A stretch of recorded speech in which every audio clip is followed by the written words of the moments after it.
everybody. Welcome to another episode of Classic Gaming Brothers. I'm Zach. And I'm Seth. And we're the Classic Gaming Brothers. That's right. We are the Classic Gaming Brothers. We are. And Seth, next weekend, we're going to be at PAX. We're going to be at PAX? We're going to be at PAX. Are you double checking your calendar? That's right. I always double check my calendar to make sure I don't even know what next weekend is. Oh, yes. Well, next weekend is the Penny Arcade Expo in Boston, Massachusetts, and Seth and I will be in attendance as people who paid for tickets. That's right. So if you are at the Penny Arcade Expo in Boston, Massachusetts, and you see two people wearing identical clothing who have our face on them, like our logo, that's us. Come say hi. And if you say, hey, Classic Gaming Brothers, who knows? Maybe we'll give you something like a pin or a sticker. We don't have any pins. It would be like a button. That's what I mean, a button. Well, a button and a pin are entirely different things. Anyway, we are at PAX next weekend. If you do see us, be sure to come say hi. We will be excited to see you if you are a fan of the podcast or someone who just really likes two brothers. Anyway, Seth, what have you been recently playing? Recently, I've been playing a game called The Captain. Now, The Captain was a game that came out December 3rd of last year, 2021, and it was developed by Sisaic Games. And this game is a retro-inspired adventure game, which is game code for pixel art and like a pseudo 16-bit. No, it's like 8-bit. It's 8-bit graphics, where you play as a captain of a ship. It's a spaceship. And it's a sci-fi adventure. And you travel through the galaxy in your journey to get back to Earth before Earth is destroyed. And while you are traveling back through the galaxy, you meet friends along the way to help you get back in time. I really enjoy the open world that the adventure game that the captain puts you in.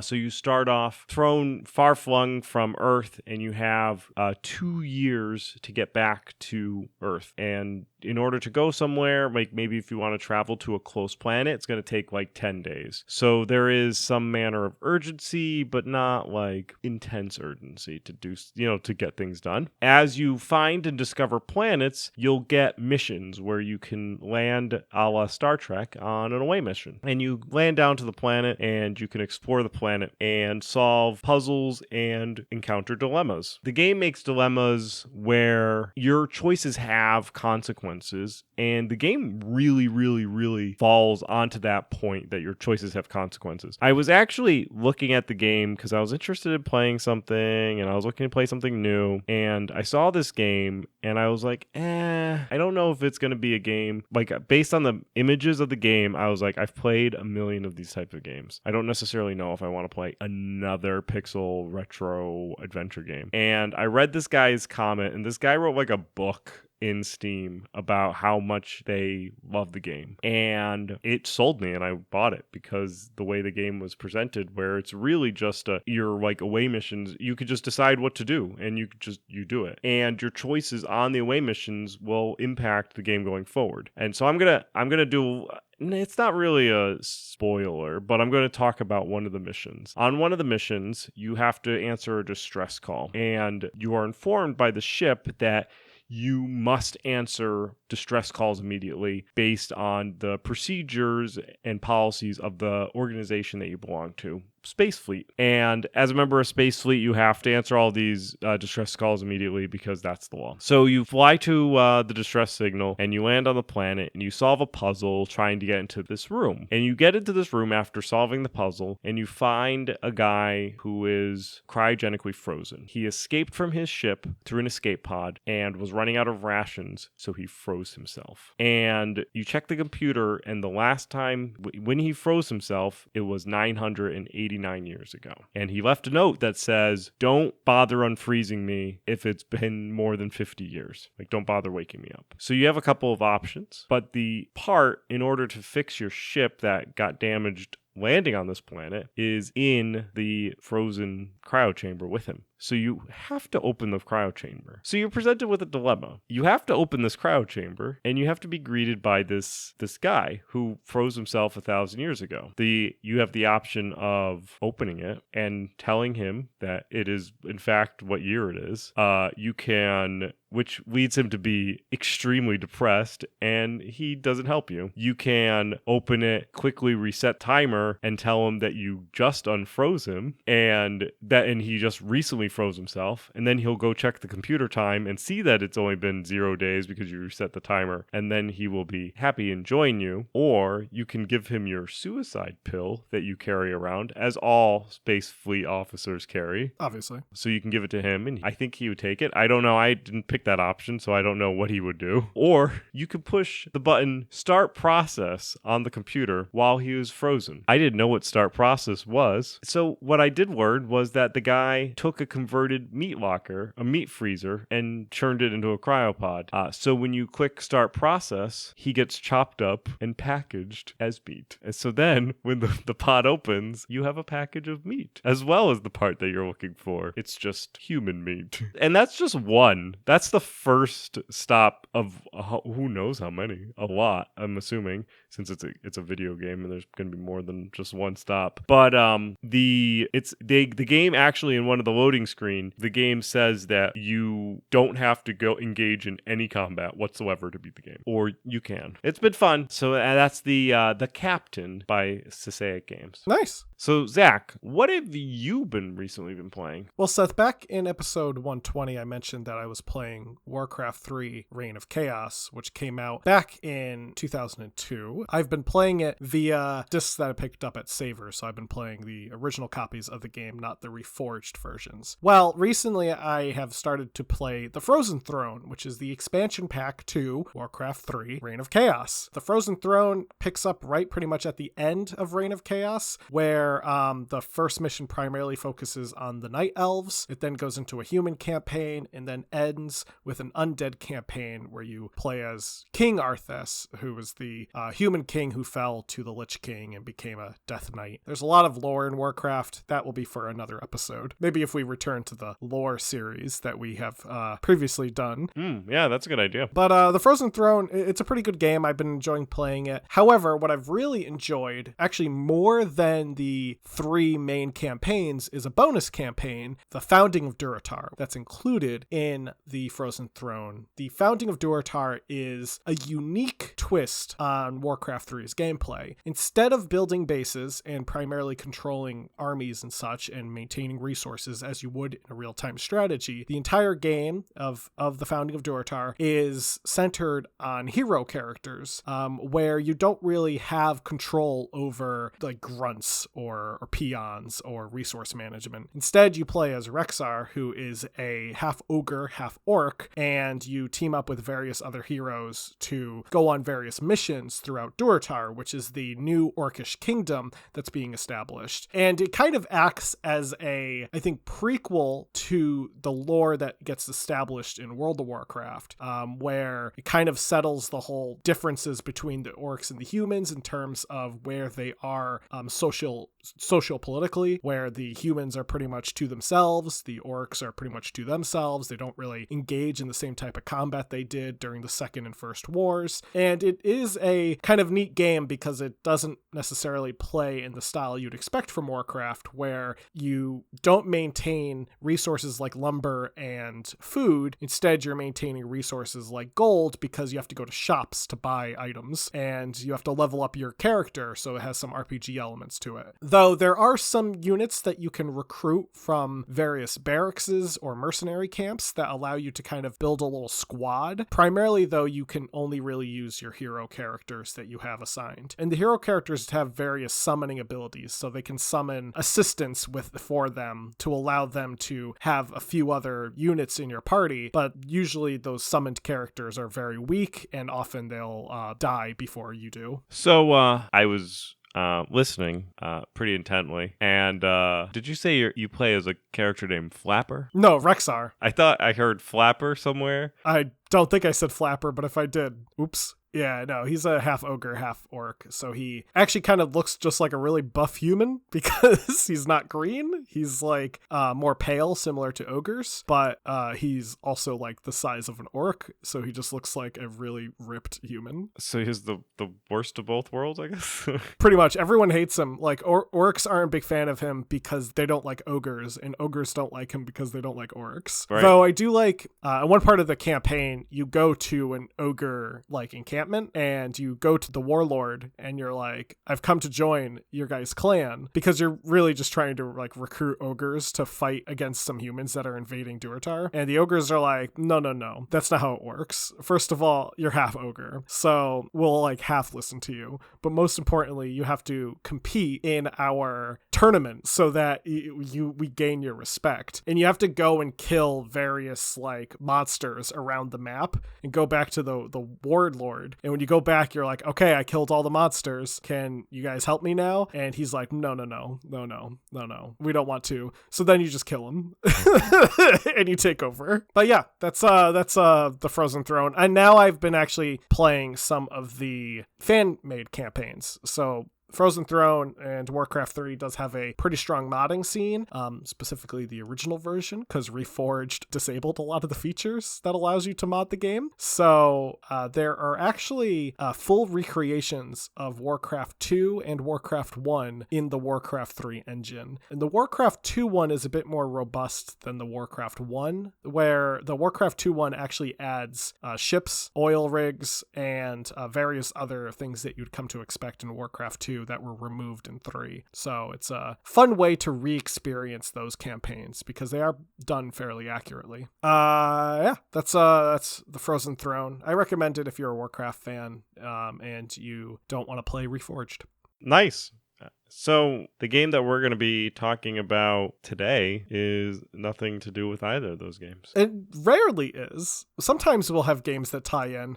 We usually are pretty good with some segues. However, you didn't put down any memories for this game. A section for talking about memories. Do you have any memories for this game? I do. Oh! I do have memories about this game. Oh, so I guess we should say, if you haven't read the title of the episode, we're talking about E.T. the Extra-Terrestrial for the Atari 2600. So I have memories of E.T. They actually coexist with my memories of Pitfall because I played Pitfall and E.T. at the same location. Now, I recall two different places that had Atari 2600s. There were some friends of the family that we would visit, and they had an Atari 2600 with the tanks game on it. That was a lot of fun. Yeah. Combat's a great game, especially the code that turns all the tanks invisible, and then you don't know what you're shooting at or who you're shooting at. That's always fun. So I remember Combat. Now, those friends of the family may have been the same people who had Pitfall and E.T. However, I remember playing the Atari 2600 in a bedroom. I remember playing E.T. and Pitfall in someone's den. I have clear memories of being in like a den that had a walkout basement out into a yard, and they had the like Atari 2600 set up, and the den felt like they designed and furnished the den in the 70s and never updated it. And this would have to be early 90s because I don't believe you have the ability to remember in the earlier than 3 years old. I don't think memory retention begins until you're around 4. Right. I had to be extremely young. We went to someone's 1970s man cave den type deal, and I played or watched someone play Pitfall and E.T. They were, in my opinion, both great games. I probably wasn't able to form opinions beyond that's technology. Maybe not even that. Maybe that'd be like, ooh, flashing lights was probably the level of there. But those are my memories of E.T. Excellent. That it existed in my history. Yeah, my memories of E.T. are very different because I was much older than you were when you first played E.T., because I first played E.T. back when I got my Atari 2600, which I didn't get until I was in middle school already, which was in the early 2000s. Well, those are memories, right? They're in the past. They are memories. They are in the past, and I was young. But I mean, E.T. at that time was very much a retro game. Did you own ET? So was the Atari. I do. I still own ET. I've actually owned multiple copies of ET in my life because It's cheap. well, one, it's cheap, but also when you like video games and other people know you like video games, you'll often get video games from people randomly. So I would sometimes just get like a box of Atari games, often in terrible condition. And I can guarantee in every box of Atari games I've ever gotten had a copy of ET in it. Nice. So at some point I did have like 4 copies of ET. There we go. So we're professionals with ET.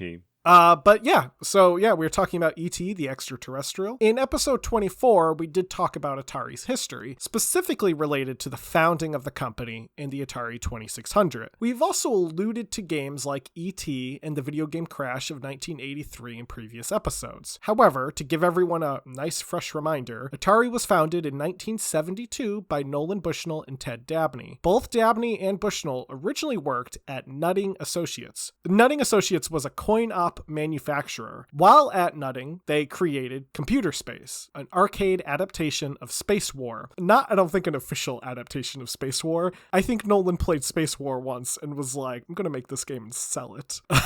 Because that's what you did back then. Right, yeah. It was very hard to protect game properties since most of them were tech demos at this time. Yeah, I mean, like at that point, there was 5 games? Yeah, people were like, look what you can do. And other companies are like, we can do it too.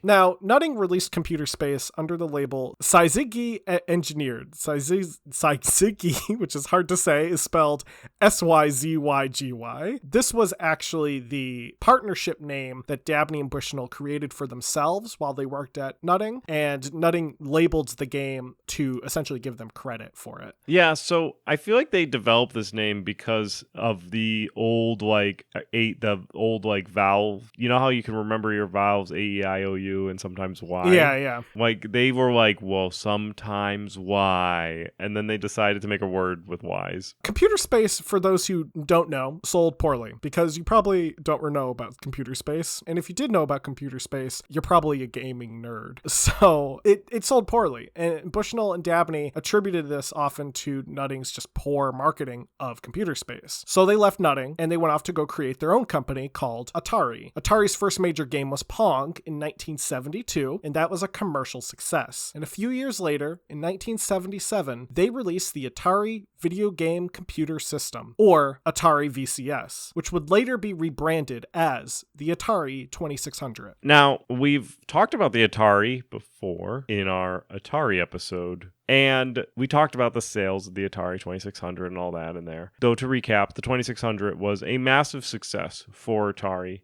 selling over 30 million units in its entire life. While there were other game consoles on the market, such as the earlier released Fairchild Channel F, which we also talked about, or the more powerful ColecoVision, which there is also an episode on Classic Gaming Brothers for, the Atari 2600 was able to draw in consumers due to the abundance of quality games at the time and the simplicity of the unit. However, despite the successes that Atari was seeing, mistakes would soon be made. In June of 1982, a movie titled E.T. the Extra-Terrestrial was released in theaters. You might have heard of it. It's a box office success. It's just a little indie title. In case you haven't heard about it, it follows a story of an alien whose name is E.T. And E.T. befriends a boy named Elliot. And I believe Elliot... No, does E.T. name himself? He goes, E.T. phone home. But does Elliot actually originally name him? I haven't seen the movie in forever. I don't remember. Anyway, this small, creepy little alien befriends Elliot, and they ride off in the bicycle and they go over the moon and all that jazz. They don't actually travel on the moon. It's like a shot. He's actually jumping off like a ramp trying to escape the police. It's an iconic image. And the movie E.T. did so well that Atari's parent company, Warner, quickly began negotiations to adapt the movie into a game, right? Because that's what you do with really great popular licenses is you make a bunch of merchandise. So there's going to be action figures for E.T. There's going to be movies for E.T. Movies for E.T. There's going to be action figures for E.T. There's going to be video games for E.T. And if this was in the modern time, there would have been a Disney Plus series on E.T.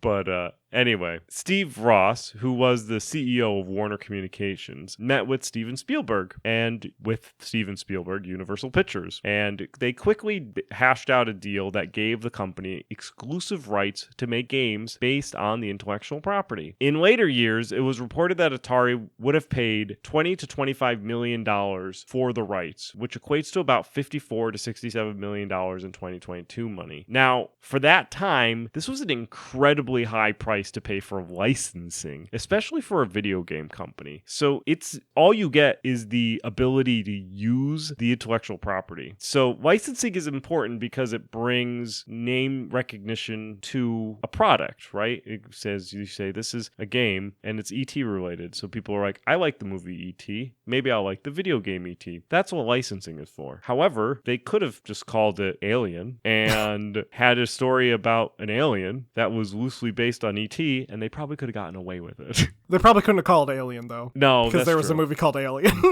That's true. But they probably could have called it Alien and Boy.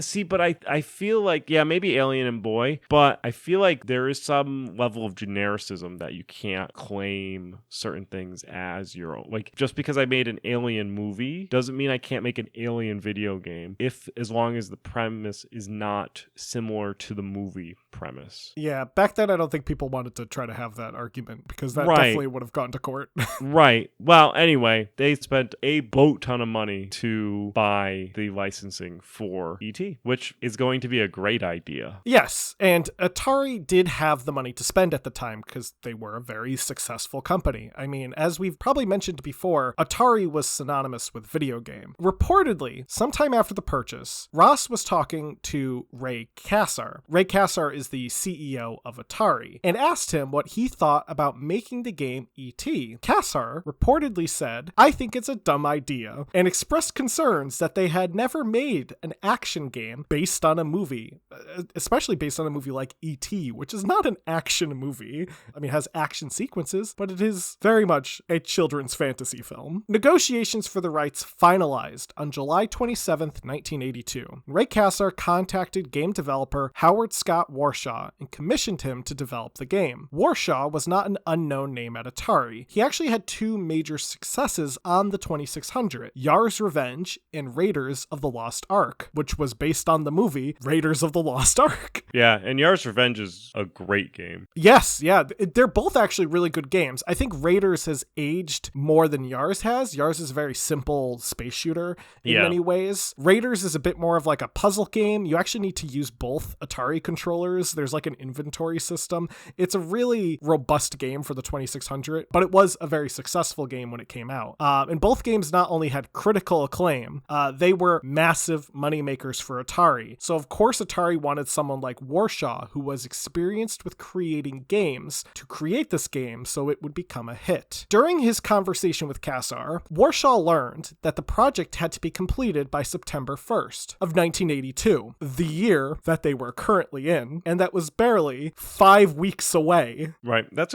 crunch. Yes. So Warshaw had just about 5 weeks and 1 day to design, build, and finish this game. And the reason for this tight turnaround was Atari needed the time to get the game out the door for the Christmas holiday season. So they had to market the game. So obviously they had to have the game done by the 1st of September so they can immediately enter the marketing stage and get the commercials out the door and the ads in the newspapers and the magazines at the time, get it to early reviewers. And manufactured. And boxes had to manufactured be made. the boxes, the cartridges. The cartridges had to be made. This was just the design. This was just the creation of the game data. It wasn't the creation of the ROM. So the ROM would have to be made. It would have to be manufactured. And then they would have shipping and distribution times that they required to get to the retailers at the time. So in order to hit the Christmas deadline, you're probably still looking at 2 months just in manufacturing and distribution. And now some of you might be thinking, well, Zach, Atari games are fairly simple, and they couldn't have taken that long to make anyway. For some context, Yar's Revenge took Warshaw about 7 months to complete, and Raiders took about 6 months, meaning for both games, which came out very close to each other, he spent pretty much a year straight working on them. Right. Warshaw, however, was not daunted by the quick turnaround.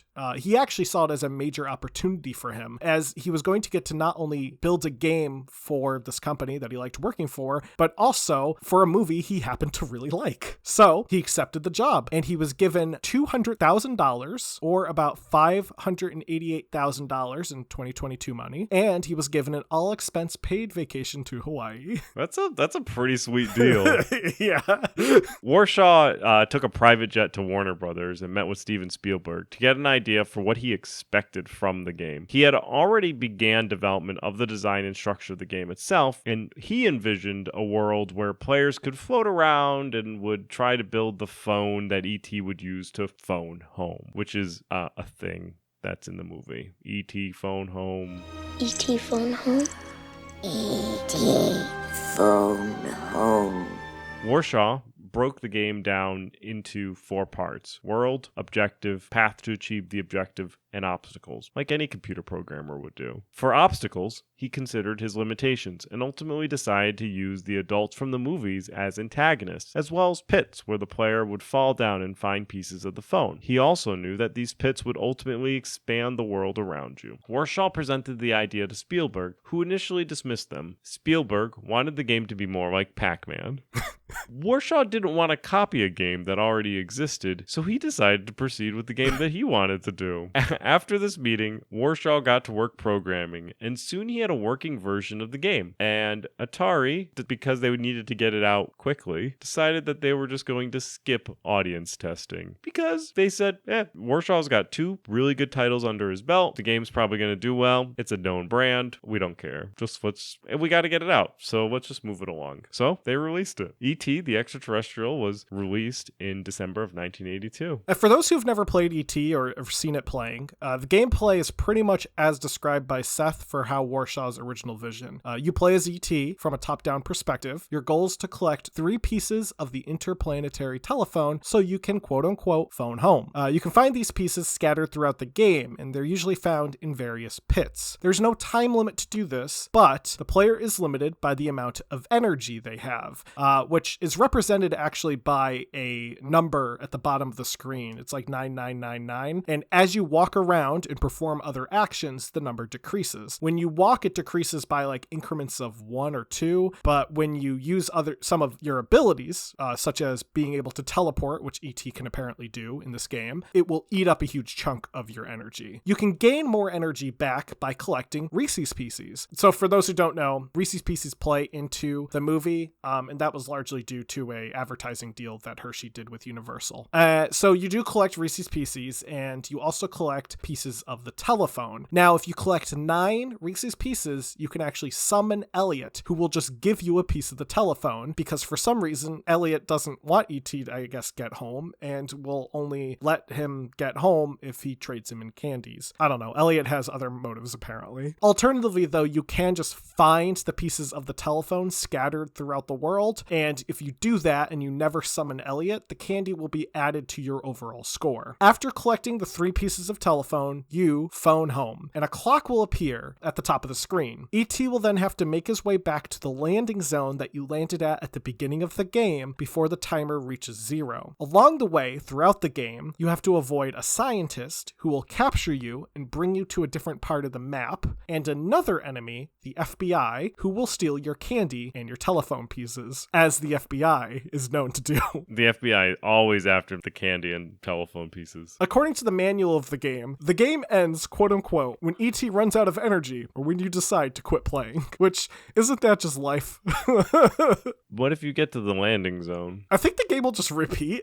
Oh, alright, that's fair. Now, Atari had high hopes for the game, and it was excited for it to become a hot-selling Christmas gift. And an article from a December 1982 New York Times, which was a big deal because this was the era before widespread internet usage, so people actually read the newspaper, speculated that video games based on movies would be an increasingly profitable source of revenue. Retailers had high hopes as well and would order more supplies than they would anticipate being sold, largely due to the hype surrounding the game. So they had forecasts, and they said, throw these forecasts out the windows, let's buy some more. It was great. Atari was happy, the retailer was happy. However, early cancellations did occur, mostly due to a sudden surge in competition that Atari was now facing. So some third-party developers started creating games for the Atari 2600, like Activision. Before the 82, there weren't a lot of third-party developers. Activision broke off from Atari and started producing games, and there was a very minor lawsuit where Atari tried to sue Activision and said, you can't make games for the Atari. And Activision won, so suddenly, everyone's making games for the Atari. Atari did not anticipate they would have competition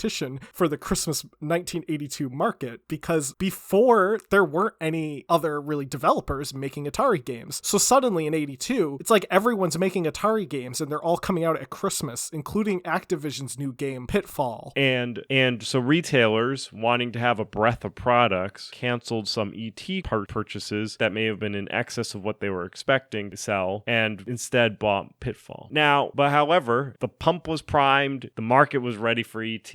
Retailers had enough copies on hand, maybe even more, and the game did have commercial success initially. In 1982, it was Billboard magazine's number 4 in their top 15 video game sale listings. Upon release, 1.5 million units were sold. This number soon increased to 2.6 by the end of 1982. Yeah. Which, if you're releasing in December, is pretty close to the end of the month. You're already looking at almost doubling your sales figure, and our Atari is stoked. Everyone's happy. Atari's happy. The retailers are happy. They're looking to get more buys. But wait, this is something new. The players begin to play the game, and they hate it. And in 1983, at least 669,000 units were returned to retailers. There were also around 3.5 million cartridges that were unsold, because remember, the retailers, they took their forecasts and they threw them on the floor and they just bought a bunch of numbers and they didn't sell them. So now they're unsold. And at that time, retailers were reporting that it was mostly grandmothers buying the games because the children who actually were playing them actually preferred Pitfall. Now, unsold merchandise, plus an expensive film license, plus the large number of returns, actually meant that this commercial success turned into a commercial failure. The game was overall negatively received, with gameplay and visuals being 2 major complaints. Most reviewers at the time said the game couldn't compare to games like Frogger or Donkey Kong, both which were available on the VCS. Some reviewers were less critical, with an editor of the Miami Herald, which is, as we all know, gold standard in publication, said that it was worth dedicating some time to once you mastered the gameplay. So if you have some time, maybe this will be a good game. Arcade Express magazine gave the game a 6 out of 10 in December of 1982. So yeah, it sold like a nice bright star and then fizzled out like a firework. And E.T. was brutal for Atari in terms of the ripple effect it had. The video game market would crash that year in 1983, and E.T. has been cited since as one of the primary reasons. Though it's certainly not the only reason. We've talked about this before. There was an overabundance of poor quality games and also an oversaturated market of game consoles.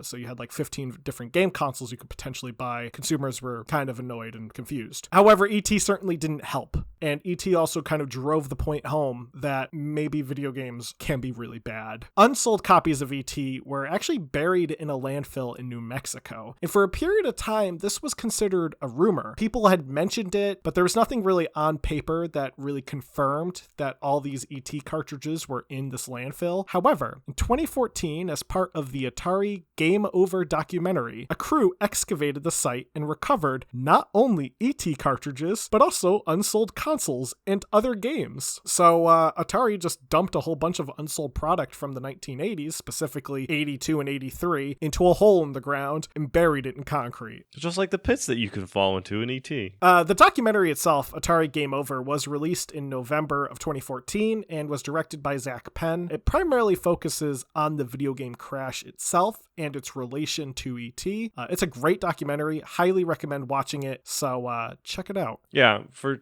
sure is probably much better encapsulation of what actually happened versus us. And I believe they actually interview Warshaw in the documentary. And he's the real winner at the end of the day. He got paid what would be equivalent to $500,000 today and got a week of vacation to put together something. Yeah. And you know what? There's that picture, the picture of like design, right? So you can have something good, you can have something quick, and you can have something cheap. Can't have all three.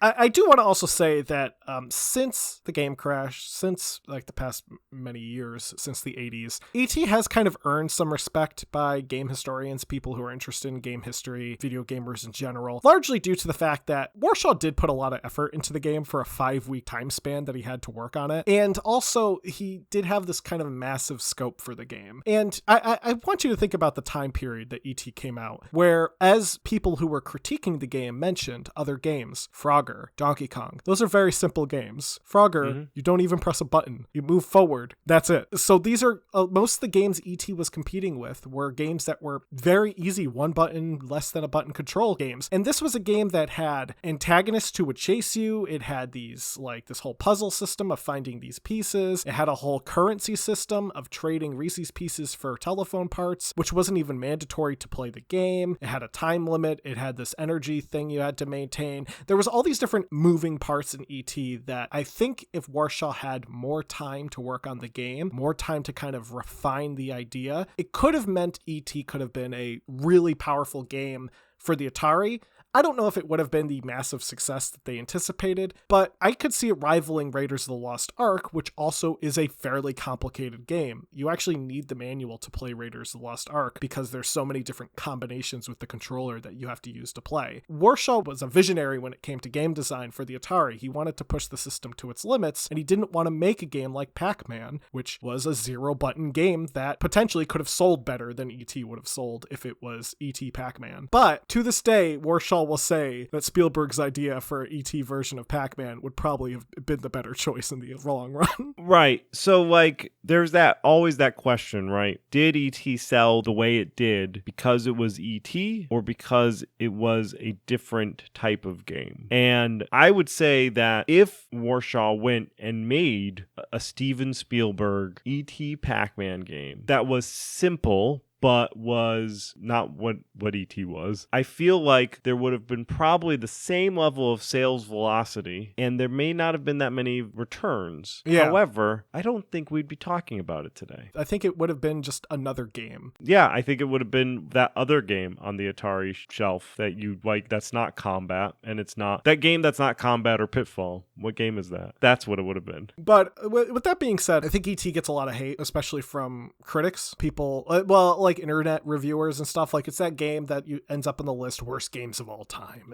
I mean, Superman 64 is definitely... E.T. is a masterpiece compared to Superman 64. They had time to make Superman 64, and they did not use that time. I give massive props to Warshaw. Though I will say, if you want to play a game by Howard Scott Warshaw, play Yar's Revenge. For God's 100%. sake, that's the better game. It's also one of the few games that has an Easter egg in it, which was very rare for games back then. But a trick that Atari programmers used to do was hide their initials or their name in the game because they were not allowed to credit themselves. That was actually against company policy at Atari. You couldn't have your name attached to the game. Yeah, because it was an Atari game. So he hid his initials in the game. So that's an Easter egg you can find. That's actually the reason why Activision even became a company, was because they just wanted to put their names on the game. Yeah, but Atari ran like old school pinball games. Yeah. It wasn't your game, it was an Atari game. It's just like how Bally's makes pinball machines. It's not Greg and Design's pinball game. But anyway, that's E.T. Yeah, that's E.T. It's a fun game, and like we said, check out the Atari Game Over documentary if you're interested in more history presented in a higher budget format. Yeah. For sure. So we're going to get on to our Buy, Wait, Pass segment, where we're always excited to tell you about games that we're excited to buy, wait, and pass. Zach, I'm going to go first. This is actually a game that we have mentioned before in the past in our Buy, Wait, Pass, or at least I think we should, but it is closer to being out, so I wanted to talk about it again. So this game is going to have some of that retro futurism that's going to be real popular soon, where it's like playing a person in NASA, but in a NASA also like future. So like 70s in the future. What is it? It's Starfield by Bethesda. We're going to take a quick break as I take a look at Starfield.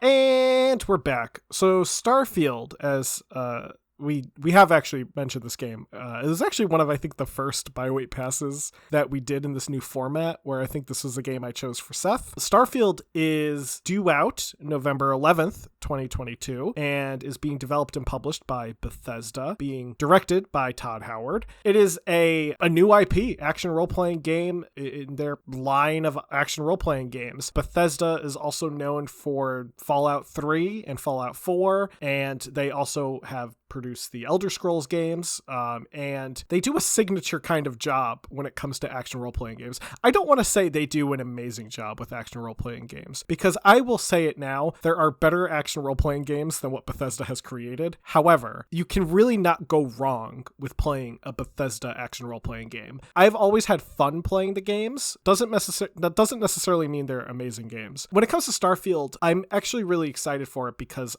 it's a brand new IP. It's not something like Skyrim, which was around for many years, always by Bethesda, but was just around for a long time, or Fallout, which was something that Bethesda kind of inherited. Starfield is this new thing, and it's set in this alternate universe in the future, kind of retrofuturism space setting. And yeah, it looks cool. I'm interested in trying it out. However, I'm going to put it down as a wait, not necessarily because I'm not anticipating buying it. What it boils down to is I probably will buy this game. However, I do not think I'm going to buy it on release. Seth and I were joking during the kind of looking up segment of this part about how Bethesda games are often very buggy. And that is true. They are often very buggy. So I do probably want to give this game maybe a couple months after it releases before I do actually buy it, because I want to be able to enjoy it without having my enjoyment ruined by potential bugs. This looks to be a pretty big game, so I'm imagining there's going to be bugs in it. I mean, there's still bugs in Skyrim. So I will give it a couple months before it comes out, so that's why it's more of a wait for me, but I will probably end up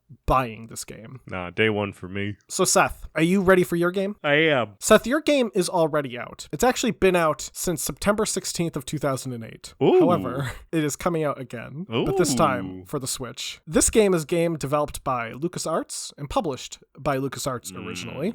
It's set in the universe that we know of as Star Wars. Wait, what? You play as a person who has force powers, and they might be unleashed. Oh. This game, Seth, is Star Wars, The Force Unleashed. All right, we're going to take a short break while I think about this. And we're back. So I owned Star Wars The Force Unleashed on the PC. I own Star Wars The Force Unleashed 2. It is one of the few Star Wars games that I haven't really gotten into. That's fair. So I am going to pass on the Switch release. It is exciting that it's coming to Switch. I thought you were going to say the New Monkey Island. It's for another episode. That's also no, that is for another episode. And then I also thought you were going to say KOTOR, which I already bought on Switch because I got it from Limited Run. So I'll buy those games. But Force Unleashed, which is the game that you did present to me, I'm going to pass because fair enough. Ultimately, I own it already on the PC, so I guess I already did buy. But I also it is one of the games that I really had difficulty getting in. Now here's the little brain weasel that's coming into my head. It was a horrendous PC port. It's like notably bad. Like it's infamously bad. It's considered one of the worst PC ports ever. Yeah. So maybe I will think about buying it for the Switch. However, I'm still going to put it as a pass because honestly, it came out in 2008. They did a crappy job at porting it, and that's it. The game was released 14 years ago, and that would have been the time to recapture my attention. Releasing it to the Switch now just seems like a cash grab to me. But anyway, that will do it for this episode episode. So thank you everyone for listening. If you are interested in reaching out to the Classic Gaming Brothers to let us know everything we got wrong about E.T., you can email us. Let us know. classicgamingbrothers@gmail.com. Or just let us know how much you liked this episode. Maybe it was your first time learning about E.T. because you missed everyone else already covering this topic, or maybe you learned something new. The game. I thought you were stating like this is the first time you've ever heard of E.T. the movie. Might be. Anyway, if you want to reach out to Classic Gaming Brothers, you can do so via our email, classicgamingbrothers@gmail.com, or you can contact us through our website, classicgamingbrothers.com. We are available on Facebook, Instagram, Twitch, and Twitter. Facebook, Instagram, and Twitch are Classic Gaming Brothers. Twitter is CG Brothers Pod. Be sure to like, comment, subscribe, do all those things to let us know you like this podcast by visiting the various podcasting applications that we're on and rating us. Be sure to check us out on iTunes, Spotify, etc. Thank you again for listening, everyone. And remember, we will be at PAX next weekend, so there'll still be an episode coming out next weekend, but we're just going to be at PAX, a fun fact, but come find us if you're there. Or don't. I don't care. Anyway, that's all I have to add. Do you have anything else, Seth? Don't play games like my brother. And don't play games like my brother. I've been Seth. And I've been Zach. And we've been the Classic Gaming Brothers. That...